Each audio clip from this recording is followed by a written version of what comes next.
There are certain inventions that just completely reshape the world. But there's one with a legacy that's, well, it's complicated.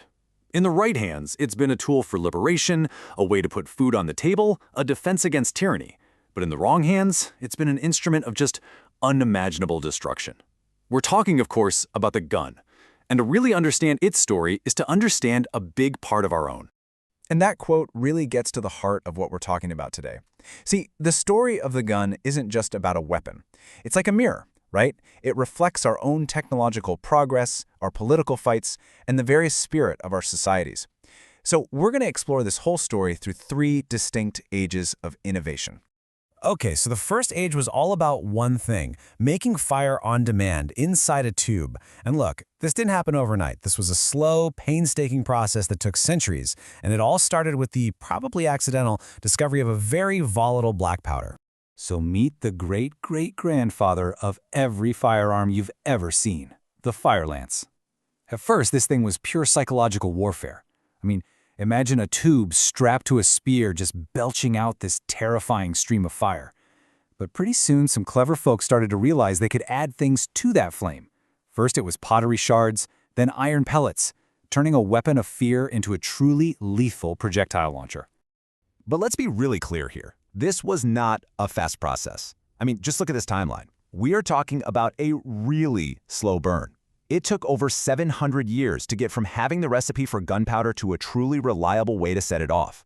That is an incredible stretch of time, filled with a whole lot of trial, error, and some very, very clumsy weapons. Let's just look at that evolution for a second. You start with the hand cannon, which is basically a tube on a stick. You have to hold it with one hand while you're manually touching a burning cord to a little hole. It's awkward, it's slow.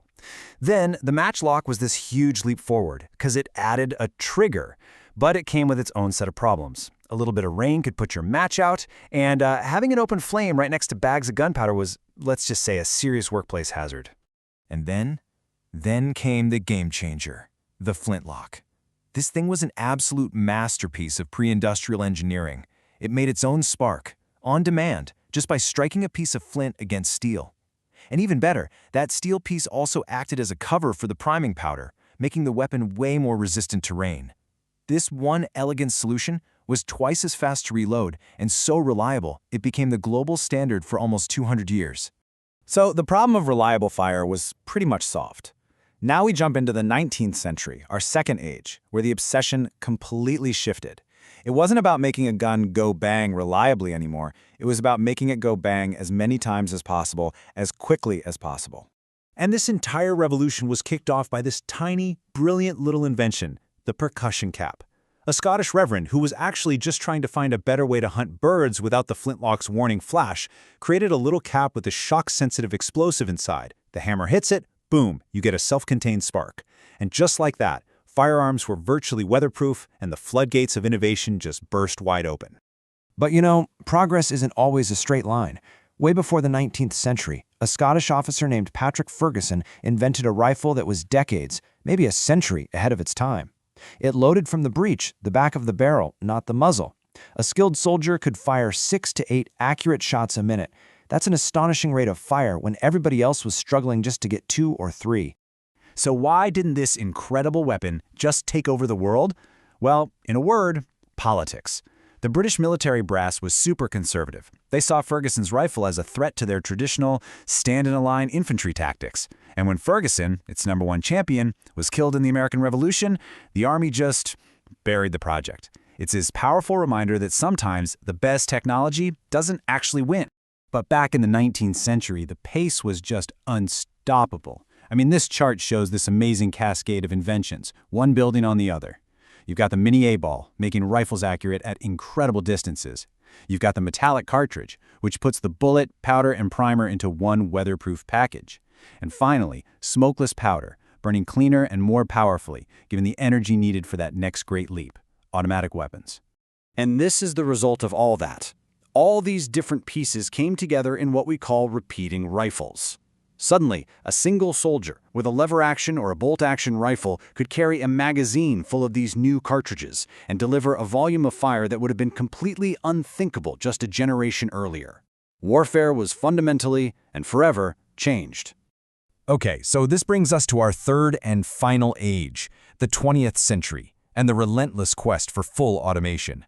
The goal was no longer just about speed, but about a continuous, overwhelming stream of fire that the brutal nature of industrial warfare demanded. And World War I was the catalyst. See, those long-range, super-accurate bolt-action rifles were perfect for fighting across open fields. But in the mud and chaos of the trenches, where fights were happening at 100 yards or less, they were just too slow and too clunky.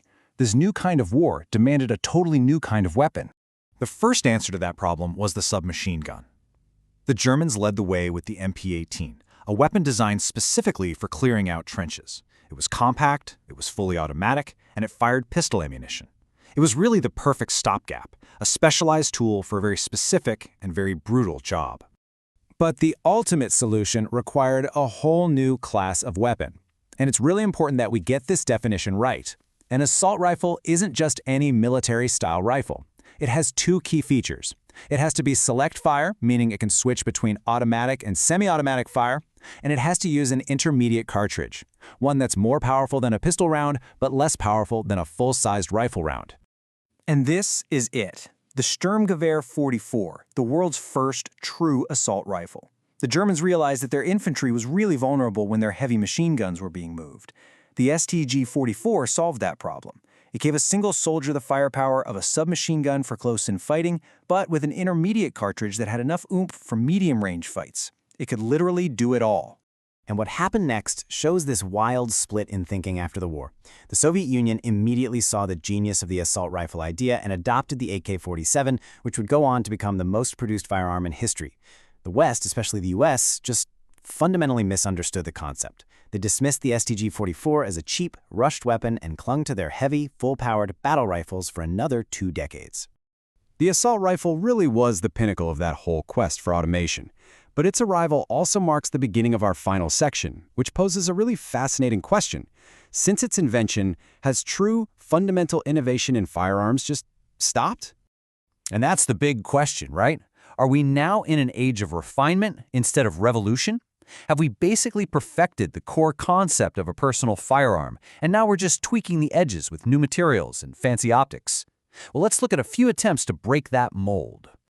This is the H&K G11, a rifle that really should have changed everything. It fired caseless ammunition, no metal cartridge to eject, which meant it was lighter and could fire this incredibly fast and accurate 3-round hyperburst. It was a genuine leap forward. But it was developed during the Cold War. When the Berlin Wall fell, its funding vanished overnight. The G11 didn't fail because it was a bad rifle. It failed because the world changed around it. Here's another brilliant failure for you, the Russian AN-94.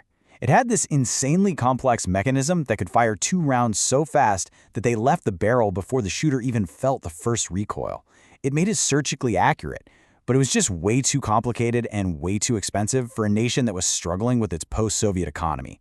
Pragmatism won out over performance.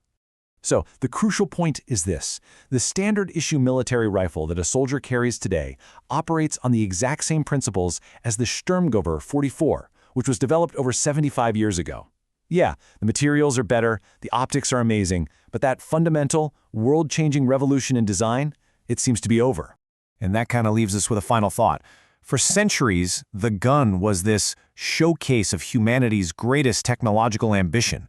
But have we hit a point where the next great leap is just too complex, too expensive, or maybe just unnecessary for the realities of modern politics and economics? It really makes you wonder, what comes next?